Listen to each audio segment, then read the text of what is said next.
cette enseigne qui contribue et finance la politique génocidaire d'Israël.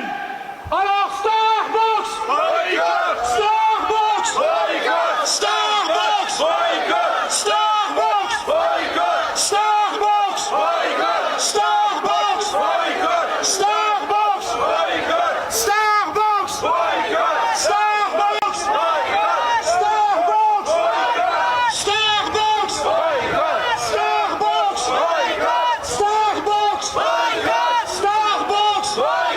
sachant que les responsables ou le responsable de cette enseigne a doublé la mise. Voilà, pour qu'il y ait plus d'enfants massacrés. Et pour les gens qui regardent, voilà, une partie des noms massacrés par l'armée coloniale israélienne, une toute petite partie. Chaque nom, en face de chaque nom, il y a un âge. Ce ne sont pas que des chiffres. Ce n'est pas abstrait. Ce sont des familles entières qui sont exterminées. Regardez-les, elles sont sous vos yeux. Voilà, ces responsables ont le sang dans les mains. Voilà. Enfants de Gaza, enfants de Palestine, c'est l'humanité qu'on assassine. Sionistes, fascistes, c'est pour les terroristes. Pour les gens qui regardent, cette longue liste de noms est une infime partie de noms de morts, des familles entières exterminées par la politique génocidaire d'Israël. En face de chaque nom, il y a l'âge de la personne qui est morte. Et simplement pour vous dire que ce ne sont pas des chiffres, ce n'est pas abstrait, ce sont des familles entières, c'est un peuple entier qu'Israël est en train d'exterminer. Deuxièmement, la prochaine manifestation aura lieu la semaine prochaine à 15 h, place de l'Europe à Planoise. Et avant de passer le micro à Colette qui va lire le texte, et concernant le slogan de la mer au Jourdain libre, oui, de la mer au Jourdain libre, égalité des droits. Voilà.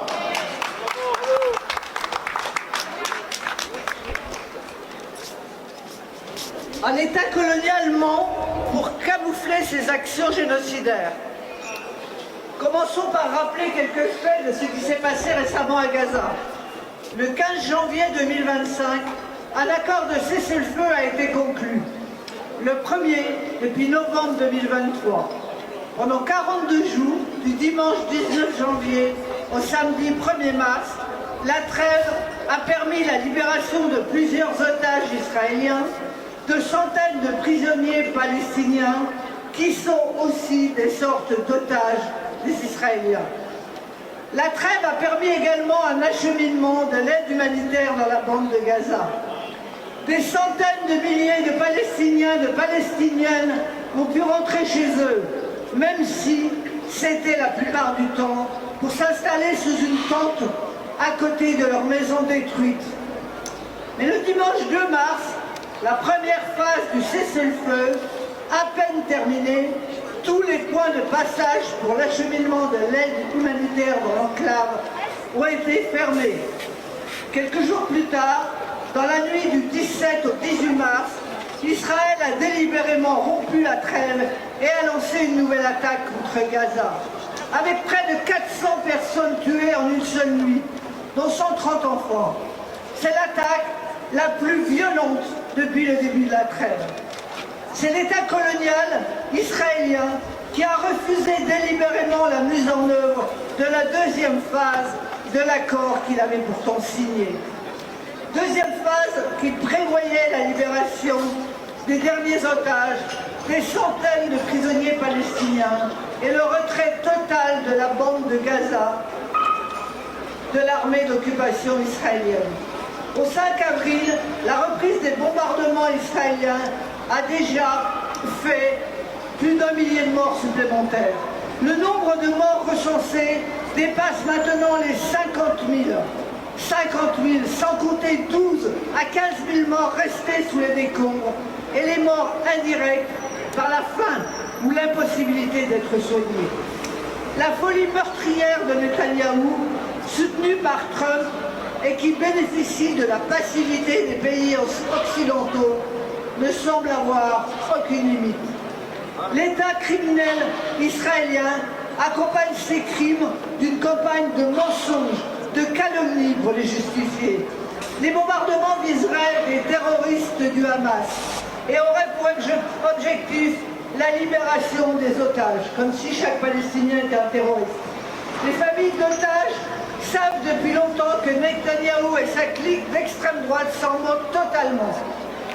Deux événements récents, l'un en Cisjordanie, l'autre à Gaza, permettent de mettre en pièces la propagande israélienne.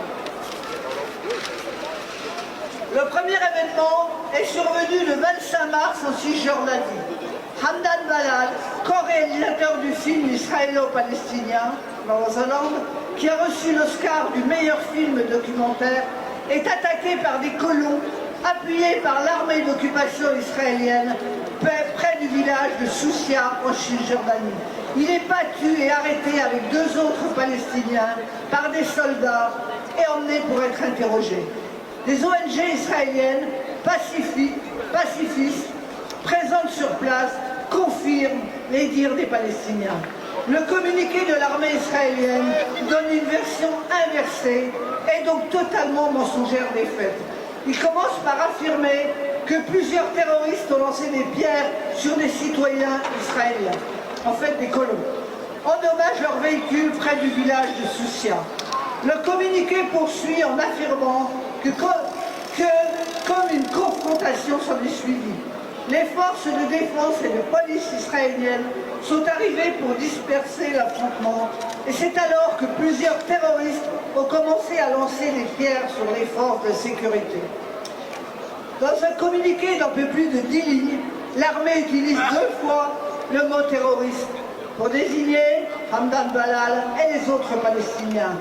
Cela signifie donc que le mot terroriste est utilisé systématiquement comme synonyme de Palestinien. On peut donc en déduire que quand Israël dit avoir ciblé les terroristes dans les bombardements à Gaza, cela veut dire simplement qu'il attaque des Palestiniens, des Palestiniennes. Et c'est exactement ce qui s'est passé le 23 mars dans le sud de la bande de Gaza. 15 secouristes et humanitaires palestiniens, dont 8 du Croissant Rouge, en route pour secourir des blessés suite à des bombardements, se déplaçant dans des ambulances et des véhicules de pompiers, ont été pris pour cible et assassinés par l'armée d'occupation. L'argument a été le même que d'habitude. Les véhicules s'approchaient de manière suspecte et les militaires se sont sentis en danger. Et ils ont ouvert le feu sur les terroristes. Les cadavres des secouristes ont été retrouvés 4 jours plus tard dans une fosse commune, creusée par un bulldozer israélien. Israël refuse toute enquête indépendante et empêche toujours la présence de journalistes internationaux pour pouvoir dérouler son récit mensonger et justifier ses crimes. La seule façon de mettre un terme au massacre, c'est d'imposer à Israël le respect du droit et de punir les criminels comme Netanyahou.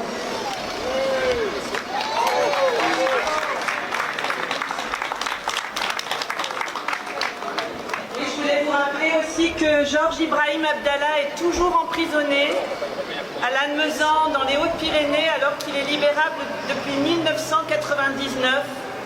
Simplement parce qu'il soutient le peuple palestinien depuis tout ce temps. Donc, il devrait être libéré le 20 juin, mais je crois qu'il faut qu'on fasse beaucoup de bruit, qu'on rappelle qu'il doit être libre. Cet homme devrait être chez lui au Liban et pas dans cette prison à attendre la sortie, qu'on daigne le faire sortir. Et puis l'autre chose que je voulais vous dire, sur Mediapart, Pierre Stamboul vient de publier un texte qui s'appelle « Gaza saigne ». Je vous invite à le lire. Voilà. Merci beaucoup. Juste un petit élément d'information nouveau qui peut passer inaperçu alors que ça métamorphose la situation tout entière. Avant-hier, le ministre de la guerre de Netanyahou a déclaré que dorénavant ils allaient donc faire pression sur le Hamas, ce qu'il disait habituellement depuis le début de cette guerre, mais aussi il a ajouté et sur la population de Gaza. C'est officiel. L'État d'Israël s'en prend à la population. Il le dit, il le clame et se fiche du monde. Avec l'arrivée de Trump, c'est ce qui était prévu. Ce n'est pas une guerre. Ce n'est pas une guerre. Israël assassin. Israël assassin. Israël assassin. Occident. Occident. Ligue arabe. Ligue arabe. Israël. Israël. Israël. Israël. Occident. Occident. On s'arrête devant cette enseigne KFC qui fait partie des enseignes qui contribuent à la politique génocidaire d'Israël, sachant que notre action, comme on le rappelle souvent, n'est pas dirigée contre le personnel de cette enseigne. Par contre, les responsables ont le sang dans les mains. Alors tous, KFC, KFC, KFC, KFC, KFC, KFC, KFC, KFC, KFC, KFC,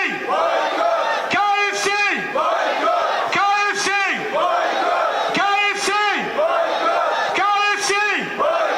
KFC, KFC, KFC, enfants de Gaza, enfants de Palestine, enfants de Gaza, enfants de Palestine, et vive la lutte du peuple palestinien, et vive la lutte du peuple palestinien, et vive la lutte du peuple palestinien, et vive la lutte du peuple palestinien, et vive la lutte du peuple palestinien, La lutte du peuple palestinien. La lutte du peuple palestinien. La lutte du peuple palestinien. Vive la lutte du peuple palestinien. Vive la lutte du peuple palestinien. Vive la lutte du peuple palestinien. Alors la situation est à nouveau en train de se dégrader puisque malgré le cessez-le-feu, Netanyahou et son armée continuent à bombarder Gaza et à tenter de faire fuir la population de manière à ce que elle n'ait plus aucun repli possible. Donc, avec l'objectif clair et net de l'exterminer ou de la faire fuir. Soit il se fait écraser, soit il part de lui-même, éventuellement en étant accepté par l'Égypte ou par la Jordanie. Mais de toute façon, dans la bande de Gaza, ils n'ont plus de vie possible, puisqu'il n'y a plus ni eau, ni gaz, ni électricité, et qu'il n'y a plus non plus d'alimentation. Ah ben pour le moment, tout est bloqué. Donc il y a quelques réserves, mais comme tout est bloqué, ça va pas durer éternellement, et on va avoir des problèmes de faim en Palestine assez rapidement.